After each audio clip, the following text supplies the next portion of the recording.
السلام عليكم خوتي خواتاتي في قناه اسماء وشيماء. اليوم جبت لكم اول وصفه في القناه، هي عباره عن سيرو منزلي ضد السعال ونزلات البرد خاصه في هذا الوقت هذا. الوصفه مكونه من 4 مكونات طبيعيه 100%. اولا عندنا الزنجبيل، خاصو يكون زنجبيل طري وتحاولوا تقيسوا يخرج منه الماء. ملي تكونوا تقطعوه ضروري خاصكم تعصروه بحال هكا ويخرج منه الماء.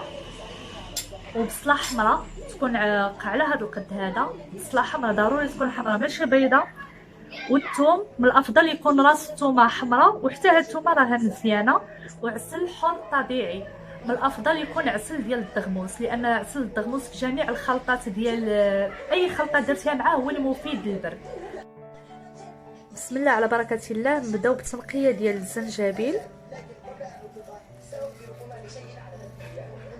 تحيدوا ليه القشره ديالو. كاين اللي كيبغي يديرو محكوك، ولكن في هذه الوصفه هذه ما ديروش محكوك، لان من بعد غادي نقول لكم علاش. تاخذوا هذا القدر هذا بالذات، هذا ما يكونش بزاف وما يكون ميزانكم. هي من بعد فاش غادي تخلطوه مع العسل ما كيجيش حار. كاين اللي يخاف من الثومه والزنجبيل يقول لك حار، خاصه على الوليدات الصغار. بالعكس هي راه مزيانه، ملي كتبقى ملي كدير ما كتخش الحروريه.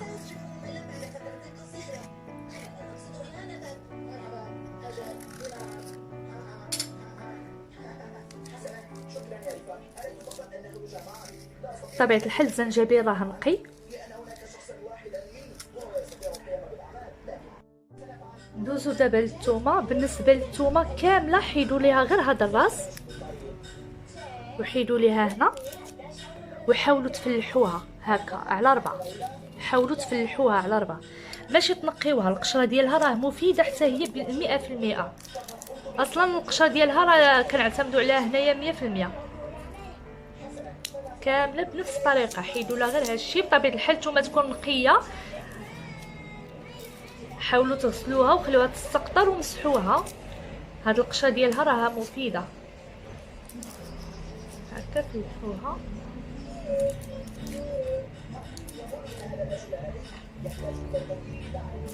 شفتوا الا لاحظتوا راه هي كتخرج الماء ديالها. الثومه يكون راس كامل، يعني راس الثومه كامل، ماشي حبه اولا زوج. هذا راه درت لكم راس ديال الثومه كامل.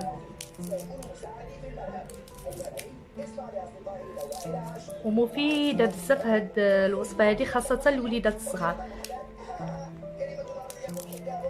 هاد الوصفه هذه ماشي تسناو حتى تمرضوا اولا تجيكم مثلا الكحبه والرواح عاد تبداو تستعملوها. يرفوا هكا البرد بدا صافي تبداو تستعملوها. وانا كنعطيكم هاد الوصفه في هاد الايام هذه، حاولوا تستعملوها يعني بشكل يومي. معلقه بالليل راها مفيده، معلقه بالليل مع العسل الحر. ما تشربوش من وراها الماء، يعني تكون هي اخر حاجه كتشربوا بالليل. هي مفيده حتى للحلق.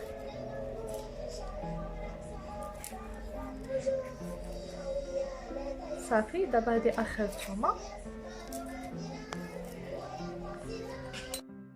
دابا غادي نمشيو لثالث المكون، وكتعتبر من المكونات الاساسيه في هذه الوصفه هذه، هي بصله حمراء.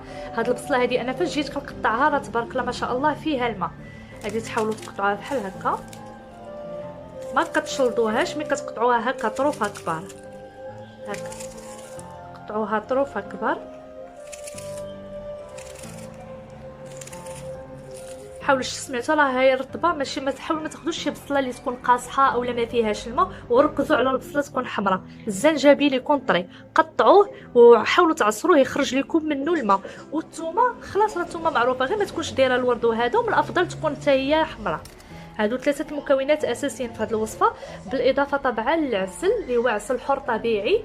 ومن الافضل يكون من نوعيه الدغموس، لان الدغموس مع الزنجبيل والبصله والثوم هو صراحه علاج فعال ضد السعال واي نزله برد.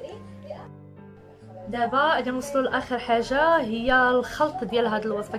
كيفاش ندمجوا هاد العناصر كاملين.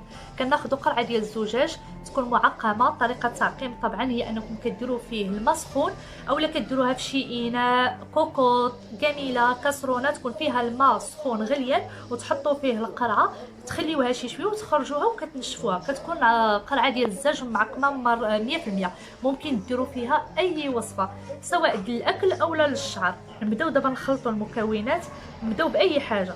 البصله، هاد البصله هذه اللي قطعنا كتحطوها هكا. بانت لكم شي طرف كبير تعاودوا تقطعوه ماشي مشكل. هادو الزنجبيل كاين اللي كيحكوا، انا كنقول من الافضل ما تحكوش، لان من بعد غادي نقول لكم علاش ما تحكوش. هكا عاودوا قطعوه طريفات ماشي مشكل.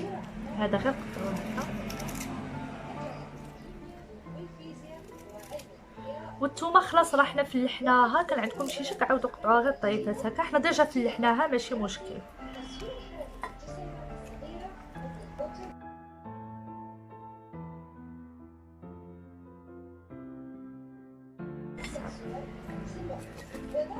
ها نتوما دمجنا دابا كاع العناصر، ها هما كنحاولوا نديروا لهم هكا باش كاملين يكونوا لتحت.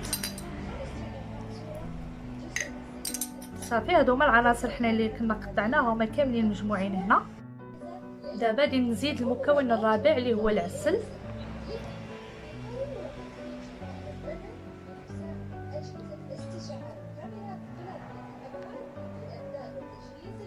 العسل كتحاولوا ما بامكن يكون اكثر من هاد المكونات، يعني يكون هو اللي فوق منهم. انا درت هذه الكميه هذه، نشوف فين هذه تكون وصلت ليا بالخير. هي تقريبا شفتوا راه العسل فوق منها.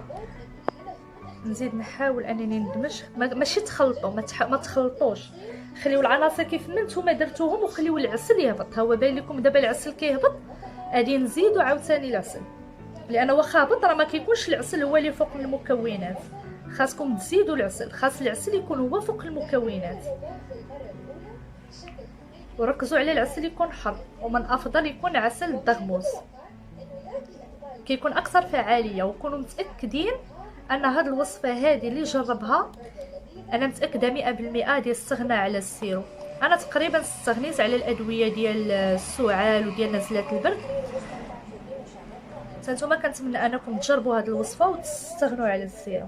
صحيه 100% وفيها كميه تبارك الله ما شاء الله، وجميع الاعمار بطبيعه الحال. ما تخافوا من حتى شي حاجه، ما عندها حتى شي اعراض جانبيه. بصله ثومه زنجبيل ما كاين حتى شي اعراض جانبيه. صافي شو دابا المكونات. العسل راه هو الطبقه الفوقانيه. اجي نغطيو. صافي بعد ما كملنا خلط هاد المكونات هادو غطيناهم باحكام، سدينا عليهم باحكام في قرعه زجاجيه معقمه. ولاستيس الاخيره باش ان هاد السيرو يصدق، خاصكم تخليوه 24 ساعه. علاش 24 ساعه؟ هاد المكونات هادو كل واحد كيطلق المفعول ديالو، كيطلق الماء ديالو، كيولي الماء هنايا تقريبا كتكون الكميه مضاعفه. القرعه كامله كتولي عامره بالماء، اولا حتى لهنايا يعني البصله والثومه والزنجبيل كيطلقوا الماء ديالهم. ومن بعد 24 ساعه نوريكم النتيجه الاخيره ان شاء الله.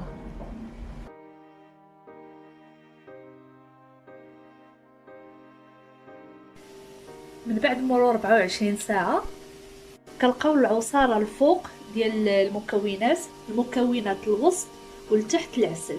الا جيتو تحركوا القرعه بحال هكا كتلقاو الماء ديال المكونات الفوق، يعني البصله الثومه الزنجبيل العصاره ديالهم طلعت لفوق. دابا خصنا نحيدوا هاد المكونات هادو باش يبقى لنا غير السيرو، غير الخليط هو اللي يبقى بوحديته. نحيدوا دابا المكونات بسم الله.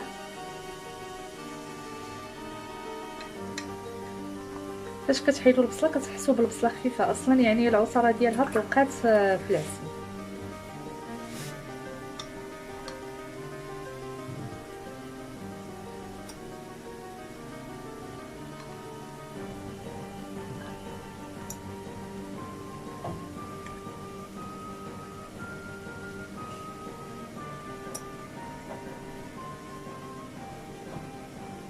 الثومه الزنجبيل كلشي حيدوه.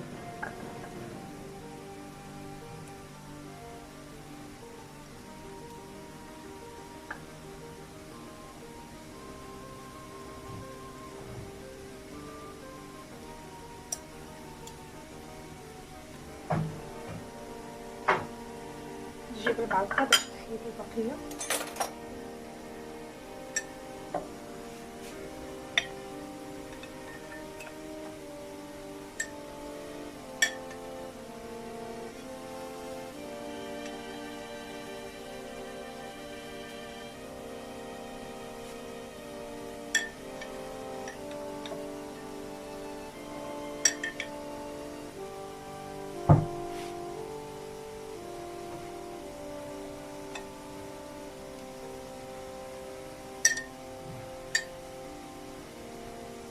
خاصكم ما تخليو حتى شي حاجه.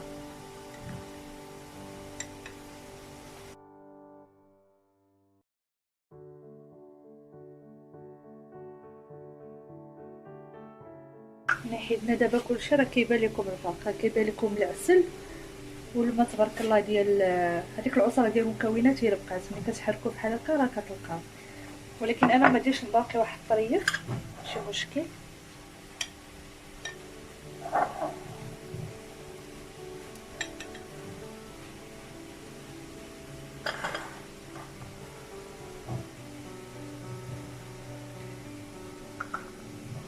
هادشي اللي حيدت هنا ما فيها بس ديروا ليه غير هكا، كيبقى فيه شويه اصلا بقى غير شويه العسل اللي لاصق في هاد المكونات هادو، حيدوهم. يعني كتحاولوا غير تعصروا هاد شويه العسل اللي بقى. اما هي البصله راه ولات خفيفه، ما بقى فيها حتى شي حاجه. انا كنخدم بها دابا راه ما بقى فيها والو، غير داك شويه العسل. تحاولوا تحيدوه صافي. شوفوا حتى هي راه ما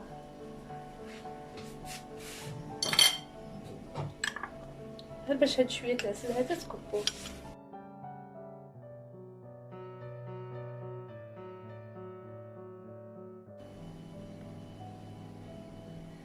دابا صافي. انا باش ما كنخلي حتى شي حاجه تضيع كنحيد البصله. الثومه كاين اللي كيحب ياكلها هكا، راه كتكون فيها شويه العسل، يعني ما ديرش تغلبكم في المذاق ديالها. هاد الثومه هذه ما فيها باس تاكلوها، راها صحيه. والزنجبيل شنو كندير لي انا؟ كنديرو في كاس، كنكب عليه ماء مغلي وكنعصر فوق منه شويه الحامض، كيولي مشروب ساخن. يعني هو مشروب عنده بزاف ديال الافادات، مفيد حتى هو. غير باش حتى حاجه ما تضيع مره، والبصله خلاص راه كترمى، ما يبقى عليها حتى شي حاجه. صافي دابا من بعد ما حيدنا هاد المكونات، السيرو ديالنا وجد. غنخلطوه باش يتمزج العناصر، نخلطو مزيان باش العسل اللي بقى لينا لتحت يتمزج مع العصاره ديال المكونات الفوق.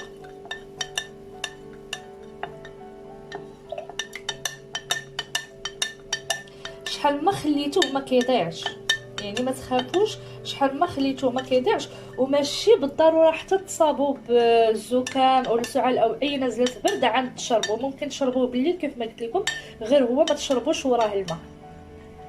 يعني معلقه بالليل وما تشربوش وراه الماء. انا غادي نخليه في هذه القرعه هكا كبيره، نتوما تحاولوا تشوفوا قراعي صغار تسكبوهم فيه. الا كان عندكم شي قرعه ديال السيرو عقموها كيف ما كنت قلت لكم في البدايه ديال الفيديو، وكبوا فيه هذا الخليط هذا مزيان الوليدات الصغار والكبار. كنتمنى انكم تجربوا الوصفه وتعجبكم. صافي هي النتيجه الاخيره ديال السيرو ديالنا. راه العناصر كامله تمزجات مع بعض، المكونات العصاره اللي كانت الفوق حيدنا المكونات، والعسل اللي كان لتحت خلطناه بالمعلقه. كيكون دابا هكا يبقى بحال هكا، يعني سيرو طبيعي منزلي وكيبقى جاري يعني يوميا هكا. شحال ما خليتوه ما تخافوش، ما كيضيعش، ما كيطلق لا ريحه لا حتى شي حاجه. وممكن اي واحد يشرب، وليدات صغار كبار. من الافضل يتشرب بالليل وما تنتظروش يعني حتى يجيكم سعال اللي هو يعني الكحبه، الرواح، اي نزله البرد كيف ما كانت، ما تنتظروش تجيكم. يعني الحمايه افضل، يعني كنقولوا حنا الوقايه خير من العلاج. الحمايه افضل، تشربوه كل ليله، غير هو النصيحه ما تشربوش وراه الماء. كنتمنى ان شاء الله تجربوا هذه الوصفه وتشاركوها مع الاحبه ديالكم، الاقرباء ديالكم، الاصدقاء ديالكم. كونوا متاكدين انكم ما غاديش تندموا. وصفه طبيعيه 100% بمكونات متواجده في كل دار في اي منزل مغربي وسهله التحضير. نتلاقاو ان شاء الله في الفيديو الجاي مع وصفه جديده ومفيده طبعا.